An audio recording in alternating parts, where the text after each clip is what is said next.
Akuyu munsi tugatangiriye mu nzu muri salo. Hari umusore n'umukobwa bari mu ntebe barimo barasomana. Iruhande rwabo hari umugabo wicaye usa naho ntacyo bimubwiye. Ni umugabo wabaye pararize, uri ku ruhande ni umugore we arimo arisomanira n'umusore w'inshuti ye imbere y'umugabo we wabaye pararize, utabasha kuvuga, utabasha kwinyeganyeza, ibintu byose barabimufasha. Umusore abwira wa mukobwa ati yewe ufite ubwoba bw'uko turimo turasomanira iruhande rwa fiyanse wawe? Ntabwo bari basezerana, baracyari muri fiyansaye. Umukobwa ati ubwo se uratekereza ko hari ikintu ashobora kubikoraho? Nta kintu agiye kubikoraho. Ati nyuma y'impanuka ntabwo ashobora kunyeganyeza igice na kimwe cy'umubiri we. Ati twikomereze, ntabwo ashobora no kuvuga. Barakomeza barasomana. Umusore ati se uri umukuzi w'ibyinyo, uri ikirondwe?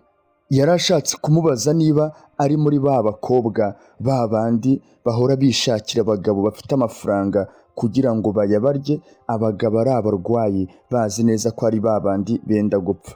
Umukobwa ati umukuzi w'ibyinyo? Ati ariko nubwo ndi umukuzi w'ibyinyo, ndi wa wundi w'umukire, wa wundi nyine ukura ibyinyo ababifite. Umugabo we aricaye nta kunyeganyega, yabaye pararize. Aramubaza ati ese uratekereza ko umukobwa mwiza nkanjye ashobora kubana n'umugabo ufite ubumuga kubera urukundo? Ati se utekereza ko umukobwa mwiza nkanjye yabana n'umugabo ufite ubumuga kubera urukundo, kubera ko amukunda? Umusore ati rwose ntabwo ari byo, ntabwo bishoboka. Kubw'urukundo uramfite, niba ari urukundo, kubw'urukundo ho warambonye ninjye ufite. Amusoma ku kiganza, amusomagura ukuboko kose. Ako kanya umukobwa yarikanze asa n'uhagurutse ati ashobora kuba ari suje, ashobora kuba ari se wa fiyanse wanjye uje. Umusore ati se ni iki tugiye gukora kuri ibi tugiye kubikoraho iki? Ako kanya urugi rwarakingutse, se wa mugabo ufite ubumuga ahita yinjira afite igikapu arimo arakoramo.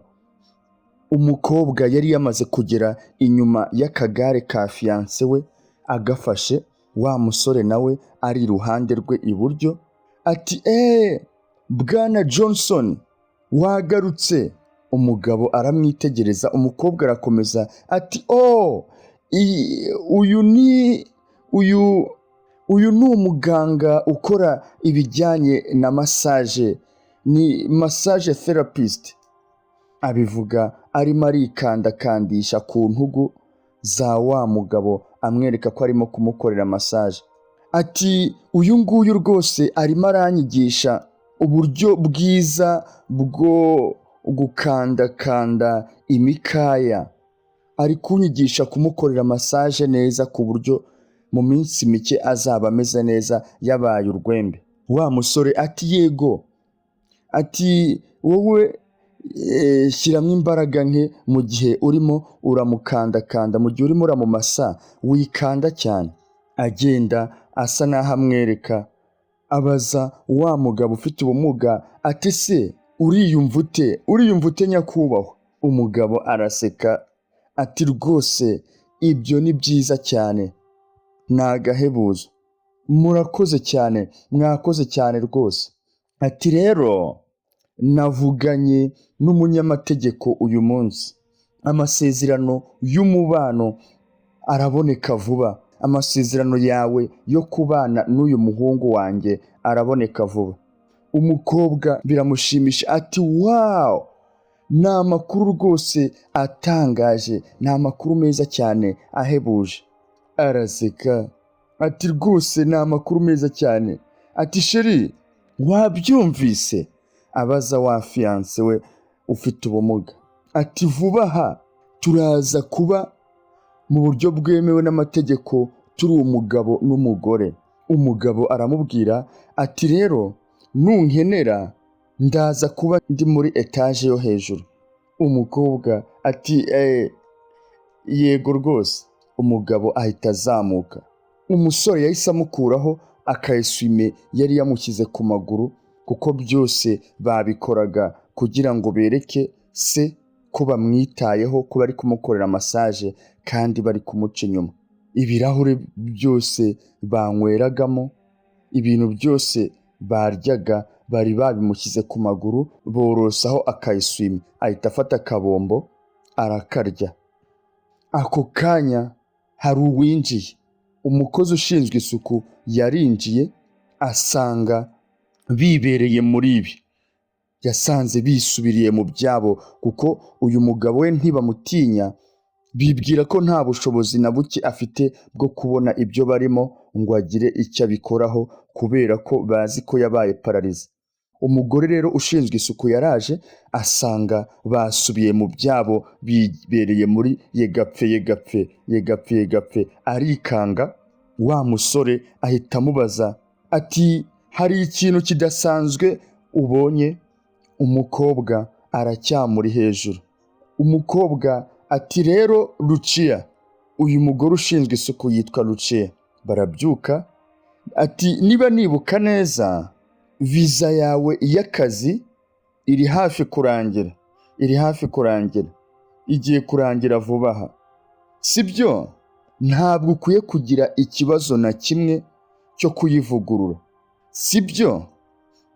Ati bityo rero ndasubiramo ikibazo cyanjye, hari ikintu wabonye? Umugore ahita azunguza umutwe ahakana ati rwose nta kintu nabonye. Umukobwa ati ni byiza, uri umukobwa w'umunyabwenge. Yari ashatse kumubwira ko niba hari ikintu yabonye kidasanzwe, bivuze ko niba hari ikintu yabonye kidasanzwe ashobora kuza kubivuga. Ati viza rero yawe y'akazi iri hafi kurangira, niba hari ikintu wabonye ukaba uri buze kukivuga, ubwo nyine biraza kurangira gutyo. Ariko niba uri buze kuryumaho, uri buze guceceka, ntugire ikintu uvuga, viza yawe y'akazi rwose kuyisubiramo, kuyihindura ukaza kubona icya biroroshye. Ati rero niba koko nta kintu wabonye, busohotse aka kanya, sohoka rwose. Ahita yunama afata igitambaro yari afite asubirayo yiruka. Arahindukira areba sheri we mu buriri. Umusore ati se uratekereza ko byagenda bite aramutse agize uwo abibwira?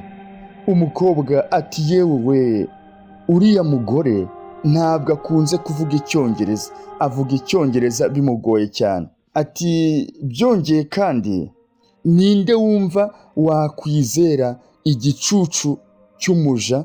Uriya mukozi ushinzwe isuku utagira n'urwara rwo kwishima, ninde wakwizera ibyo avuga? Aramutse anabivuze ntawabyemera. Umusore atoya, ndacyafite ubwoba, ndacyahangayitse, byagenda bite hagize ikintu kigenda nabi? Umukobwa ati wihangayika rwose, wigira ikibazo, vuba aha turaza gusinya impapuro, turaza gusinya amasezerano, ejo tuzasinya amasezerano y'ubukwe, tuzasinya amasezerano y'umubano. Nzaba rero ari njye ukontorora, ucunga nyiri amafaranga ya Kevin. Kevin ni wa fiance we wibera mu kagare kubera impanuka yakoze akaba pararize. Ati amafaranga ye rwose nzaba nyakontorora, wigira ikibazo, ni amafaranga menshi cyane. Umusore ati se niba ari uko bimeze, ni kuki tutasoreza iki kiganiro mu buriri? Garuka rwose tubiganireho unyegereye. Umukobwa ahita yiyambura akantu yari yarengeje ku karobe yari yambaye, arongera ahita aza amwuriraho mu buriri. Gusa hari noneho uwabarungurukaga bibereye mu byabo, noneho yambaye mask ipfutse mu maso hose, yambaye n'ikindi gikote kinini kimeze nka ponjo y'abasirikare. Bibereye mu byabo, noneho we yazanye na smartphone arimo arafata video. Ako kanya mu gihe bibereye mu byabo, umukobwa ahindukiye aba aramubonye na wa musore aramubona. Barikanga bati kiriya ni igiki? Ahita yiruka. umukobwa ahita amuha t-shirt vuba vuba ati mukurikire ni wowe musore. Umusore arabyuka yambara isengere aramwirukana ati yewe hagarika ibyo, rekera ibyo. Aramwirukankana bamanuka esikariye, agiye kumufata ako kanya yamufashe ahita amusunika yitura hasi, ahita ahaguruka wa wundi wabakameraga, ahita afata eswime mu ntebe, agiye kumwegera ahita yimujugunya mu maso, ubundi ariruka. Umusore yahagurutse atakibasha kumenya aho yarengeye, biramucanga.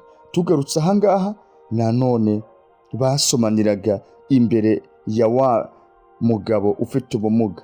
Umukobwa ati ubu rero ndaza gusinya impapuro, kandi uyu mugoroba turaza kuguruka tujye ku kirwa cyiza cyane, ikirwa cy'agahebuzo, tuba ariho tujya kurira ubuzima.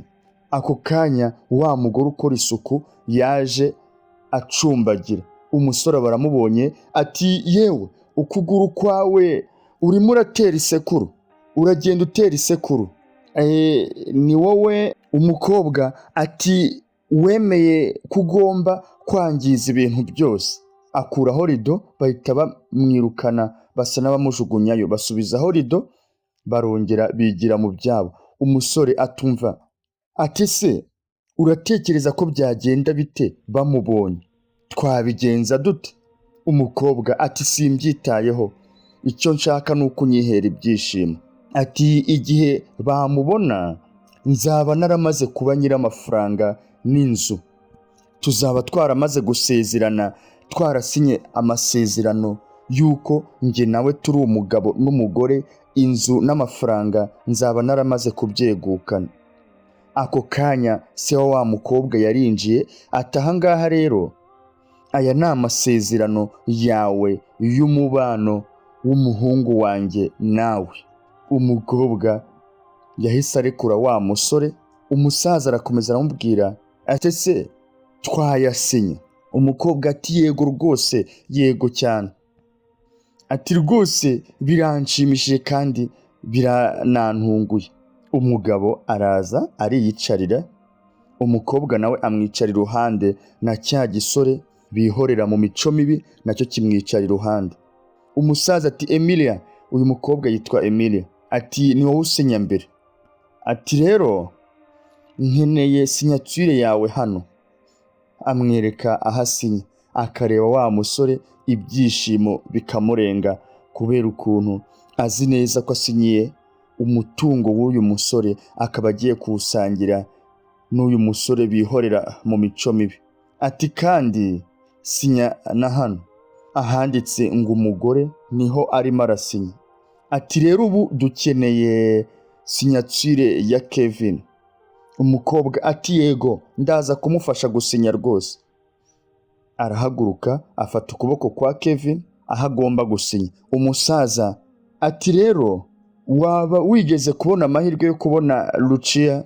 Abaza wa mukobwa. Umukobwa atoya. Ati kubera icyo umukeneye? Kuki ukeneye Lucia? Umusaza ati rwose ako ni akantu koroshye. Iki gitondo nakandagiye Lucia ku kuguru kubw'impanuka, kumwe Lucia yaje atera isekuru. Ndifuza rero kumwiseguraho, ndifuza kumusaba imbabazi kugira ngo umubano wanjye nawe ukomeze kuba mwiza. Atangira kurebana na wa musore. Umusore ati rero niyo mpamvu burya yagendaga acumbagira, yongorera umukobwa Emilia. Umusaza arimo arabareba ati kubw'ibyo rero niba ari uko bimeze, ninde wadutataga? Umwe warungurukaga yiyambitse maske afata na video, ninde niba Lucia ari we wagendaga acumbagira? Batangira kwibaza kuko bari bazi ko Lucia ari we waje kubarunguruka agafata na video. Umusaza arimo arabareba. Ako kanya wa musore bazi neza ko afite ubumuga, bazi neza ko yabaye pararize, wibera mu kagare, yahise ahaguruka ati uwo yari njye, ninjye rwose wabatataga, ninjye waje ahangaha nk'abarunguruka nkabarunguruka niyambitse masike ngafata na video. Umusore ati mbega igicucu. Umukobwa ati Kevin ushobora kugenda. Umusore ati yego. Arahindukira areba se. Kevin ati ibi byose nabikoze kugira ngo ndebe niba ushaka ko unkurongora cyangwa se niba wishakira amafaranga yanjye, nta yindi mpamvu rwose. Umukobwa itaguruka ati urabizi Kevin, ntacyo bivuze, ntacyo bikimaze rwose, wamaze gusinya amasezerano, bityo rero amafaranga yawe yose ni ayanjye. Umusore ati se wizeye neza ibyo urimo uravuga, ubihagazeho, amasezerano wasinye urayizeye? Umukobwa ati ushatse kuvuga iki? Arareba arasoma asanga harahanditse ngo cita, uca inyuma mugenzi we. Kumbe bamuzaniye amasezerano yemeza ko we aca inyuma umugabo we, arayasinya. Kutiga burya ni ukunyagwa zigahera. Bavuze ko ngo abirabura aribo badasoma, ati none ko mbona uyu ari umuzungu nawe akaba atarabashije gusoma ibyo yari agiye gusinya. Kevin arakomeza ati nsohokera mu nzu, munsohokere mu nzu mwembi. Ati rero niba mudasohotse mu masegonda 60 ndaza guhamagara polisi. Umusaza areba ku isaha. Kevin arakomeza ati kuva ubu. Umusore abwira Emilia ataraza guhamagara polisi. Ajugunya hasi cya gitabo y'amasezerano n'ikaramu, ahita agenda akurura washiriwe bihorera mu byamfura mbi. Kevin ati rwose wari umuzi neza, wari uri mukuri. Umusaza ati rwose cheers ku bwigenge bwacu. Ako kanya tugarutse ahangaha hari uwagendaga abaranyereye, anyerera mu bintu byamenetse hasi. Hari umukobwa ufite ubumuga wavuganaga n'uwo kuri kontwari. Umugabo wa wundi unyereye ati yewe wowe, yego wowe. Wa mukobwa ufite ubumuga uri mu kagare arahindukira. Umugabo aramubaza ati se ntabwo urimo urareba ibyo wakoreye hano? Ntabwo ukwiye guhagarara iruhande rw'ikinamba. Ako kagare kawe rwose k'abafite ubumuga, kubera kugahagarika iruhande rw'ikinamba kageze hano karahanduza. Umukobwa ati ngo iki? Ntabwo nkumvise neza. Umugabo ati ngo iki? Reka ngusohore kugira ngo utaza gusiga ikindi cyasha hano. Umukobwa yanga ko amusohora ati ni gute utinyuka? Njyewe namaze gufata icyumba hano, namaze gufata icyumba. Umugabo ati yego nibyo, Mademoiselle Kata yishyuye. Wa undi kuri kontwari niwe wamubwiye ko uyu mukobwa ufite ubumuga yamaze kwishyura kandi icyumba cy'agahebuzo bita presidential suite. Umugabo ati ngo iki? Ubanza ari we manager. Wa musore ati yego. Ati presidential, icyumba gihenda kuriya, icyumba cyiza kuriya, aka gakobwa kagendera mu kagare niko kakishyuye? Umukobwa ati rero nakabaye nabukinze ikindi kirenze, ariko icyo mwita presidential suite nicyo cyonyine gifite ibyo nifuza, nicyo cyonyine kibereye abantu bafite ubumuga. Hari ibindi byiza ariko abafite ubumuga birabagora kubigeramo. Wa mugabo ati yego uratsinze rwose, nari ngiye kukujugunya hanze ariko uratsinze. Ati Brian, jyana umukiriya wacu, jyana umushyitsi wacu mu cyumba cye. Brian ati yego nyakubahwa. Ahita abwira wa mukobwa ati rwose ryoherwa no kuba muri hoteli yacu. Wa mukobwa, wa musore Brian amwegereye ngo amuzamukane amugezeyo, ati rwose have, ndaza kubyikemurira njye ubwanjye rwose ndaza kubyikorera. Umusore ati yego. Ahita akata akagare ke aragenda, bamukurikiza amaso. Ahita abwira Brian ati rwose wowe ukore uko ushoboye umenye ko mu cyumba arimo ameze neza nta kibazo yagize. Ati kandi ntutume asohoka hanze, umenye neza ko yagumye mu cyumba mo imbere igihe cyose azamara hano muri hoteli, ntazigera asohoka. Umusore ati ushatse kuvuga iki? Umugabo ati nshatse kuvuga ko uyu munsi dufite igenzura, hari abagenzuzi bari buze kureba uko hoteli yacu ikora. Ati kandi niba ibintu byose bimeze neza, turaza hoteli yacu iraza kugirwa hoteli y'inyenyeri 5 uyu mugoroba nibasanga ibintu byose bimeze neza biri ku murongo. Ati rero sinshaka ibigoryi biza kuba bizenguruka ahangaha, sinshaka rwose ko hari ibigoryi biza kuba bizenguruka ahangaha mu tugare tw'abafite ubumuga imbere y'abagenzuzi, sibyo? Brian ati yego nyakubahwa. Arimo aravugana na manager. Manager ati reba rwose hari abinjiraga. Umugore arimo arabwira manager ati yego Josh. Josh ati yego ni ba bagenzuzi bahageze. Ati muri ino nzira ijya muri sale urumuri rurimo ntabwo ruhagije, nta rumuri ruhagije rurimo. Baza kuri kontwari, Josh ariwe manager atangira gusa naho asobanura ati rwose icyo gitekerezo, iyo nyunganizi, iyo comment rwose iri mu ubwenge cyane Miss Mash, turaza guhita tubikemura. Ati rero reka tumanuke tujye mu bya business. Manager ati yego. Ati reka turebe cya cyumba cyitwa presidential suite kiri hirya, kimwe gikurikira. Brian ati turisegura ariko presidential suite ubu ngubu rwose yarafashwe. Uyu mugore ubanza nawe ari umukiriya, nawe ni umukiriya. Akimara kuvuga ngo yarafashwe, manager yahise amusamira hejuru ati Brian urimo uravuga ibiki? Ati oya presidential suite yamaze kuboneka rwose ntabwo igifashwe.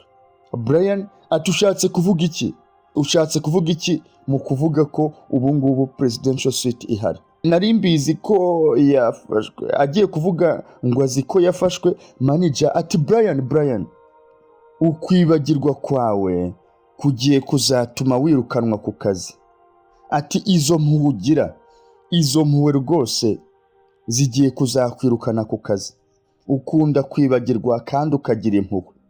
Ati umunsi umwe muri iyi minsi ahita abwira wa mugore atoya, icyumba kirimo gukorerwa isuku ubu ngubu tuvugana, kirahari nuko bari kugikorera isuku. Ubwo rero mu kanya kiraza kuba kibonetse. Umugore ati mu by'ukuri ndashonje cyane. Manager ati ni byiza cyane rwose muryoherwe. Umugore ahita agenda, manager ahita ahindukira areba Brian ati Brian ati genda ufate kariya kagare k'abafite ubumuga ugakure muri presidential suite. Wabyumvise? Genda rwose ugira ahandi hantu ugaparika ariko kiriya cyumba kiboneke, ari amafaranga tuyakorere. Ntabwo kariya gakobwa gafite ubumuga katuma tudakorera amafaranga ngo nuko kishyuye. Atariko umujyane kure hashoboka, umujyane kure ku buryo ntawe umubona, umujyane kure hadatuma rwose abantu badukritika, abantu birirwa batujora, sibyo? Brian atariko nyakubahwa nta bindi byumba dufite bibasha kwinjirwamo n'umuntu ufite ubumuga mu buryo bworoshye. Kiriya nicyo cyumba cyonyine gikwiriye umuntu ufite ubumuga kitamuteza ibibazo. Josh ati mana yanjye Brian ntabwo uzi ko abagabo bigira abana beza bahita barangira? Ugomba kuba bad guy rwose. Joshua ati yego jya kuri resitora ugenzure umenye neza ko Miss Mash ahaguma atagenda rwose, kiriya cyumba agomba kibona. Ngiye rero ibindi uriya mukobwa ufite ubumuga ndaza kumwitaho, ndaza kumuha ibyo akwiye, genda. Ahita agenda. Tuje ahangaha Josh yasunikaga wa mukobwa muri ka kagare ke, ati mu isegonda rimwe rwose araza, aka kantu ko hasi ntigatuma igare ry'abafite ubumuga rihaca, ati isegonda rimwe agasunika bikanga. Umukobwa yamuretse ati ni byiza, mfite ubwoba mama, nkeneye gusunika aka kagare kawe nkagutwara nkakurenza kano kantu ko hasi ku rugi, kubera ko ntabwo nshobora kuguterurana n'aka kagare kawe rwose muraremereye. Umukobwa atoke, umugabo atoke, ati wavuze ko iki cyumba unzanyemo kiri buze guhaza ibyifuzo byanjye kuko narishyuye. Ati sibyo? Umugabo ati yego, icyumba rwose kimeze neza ni nta makemwa, ikibazo kimwe gihari ni aka kantu ko hasi, nta kindi. Umugabo ati nshobora kuguterura? Umukobwa ati yego. Ati se iki ni icyumba nyabaki gifite umwanya muto gutya, aka kumba kangana gutya nicyo cyumba nishyuye koko? Aramuterura, kwinjiramo nabwo ni ikibazo. Ati nyizera icyumba kimeze neza. Amusigamo ati rwose iki cyumba nubwo kitameze neza kiraza kuba gihagije kuri wowe rwose n'ubumuga bwawe ntabwo ukeneye kuba uri mu cyumba cyiza cyane, ni muri storage room. Afata ka kagare ke arakirukankana. Tuje ahangaha rero yabwiraga wa mugore Miss Mash ati rero hoteli yacu wayikunze ute rwose Miss Mash? Ati rwose ngewe ntacyo mbanenga, Presidential Suite rwose ifite ibyangombwa nkenerwa byose.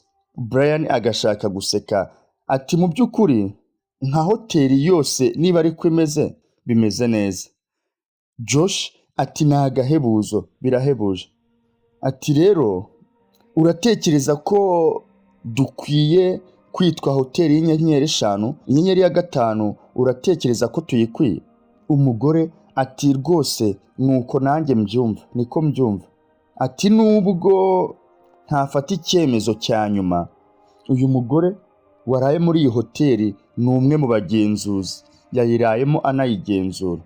Ati nubwo rwose ntashobora gufata icyemezo cya nyuma kugeza mvuganye n'abakiriya mu ibanga. Ati binsaba ko mvugana n'abashyitsi banjye mu ibanga kugira ngo nemeze ko iyi hoteli yanyu ikwiriye inyenyeri ya 5.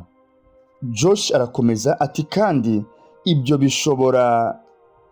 Ako kanya wa mukobwa ufite ubumuga ugendera mu kagare yari abahagaze hejuru agenda neza. Josh ati mu by'ukuri nishimiye ko wakize rwose. Umukobwa ati rero Linda, niki cyagushimishije, niki cyakwemeje hano? Wa mukobwa Linda ati ni byiza, niba muri iyi hoteli uri umuntu ufite ubumuga ukaba ukeneye rwose guteshwa agaciro, ukwiriye kuza muri ino hoteli.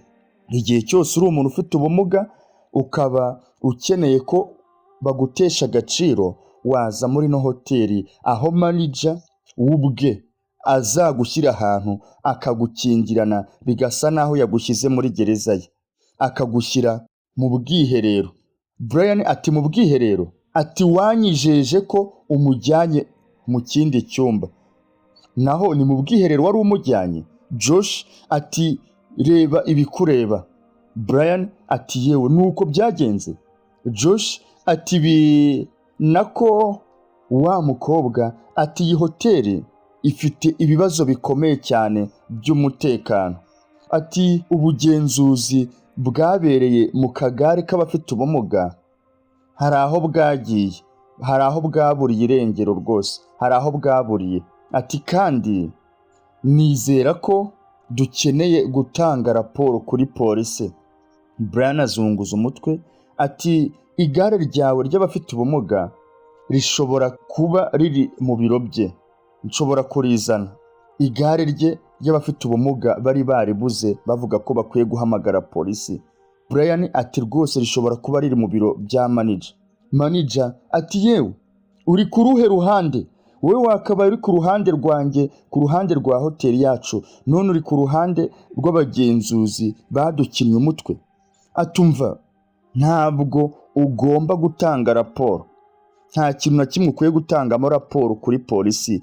Miss Marsh, ni akantu k'agapuranka gatoya twakinnye. Miss Marsh ati birahagije, kuri njye birasobanutse ko hoteli idakwiye icyangombwa cyo gukora. Arahindukira ati Karoli we, ni wa mukobwa ufite ubumuga niwe umubwiye ati Karoli, wikwihuta, wishamaduka rwose, wishamaduka ngo uhite uvuga ko hoteli yose ifite ikibazo, kubera ko iki ni ikibazo cy'umuntu umwe, ni umuntu umwe wabikoze. Njye rwose ndahamya ndashidikanya ko atari buri muntu wese hano umeze nka manager. Brian byamucanze. Miss Marsh ati ni byiza, uri mukuri rwose Linda. Ati rero Mr. Hawkins abwira manager ati mbaye wowe natangira gushaka ahandi hantu ho gukorera, natangira gushaka akandi kazi rwose, kubera ko raporo yanjye iraza kugukura ku kazi.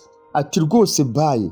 Manager biramucanga, Brian nawe yataye umutwe ati murakoze mama.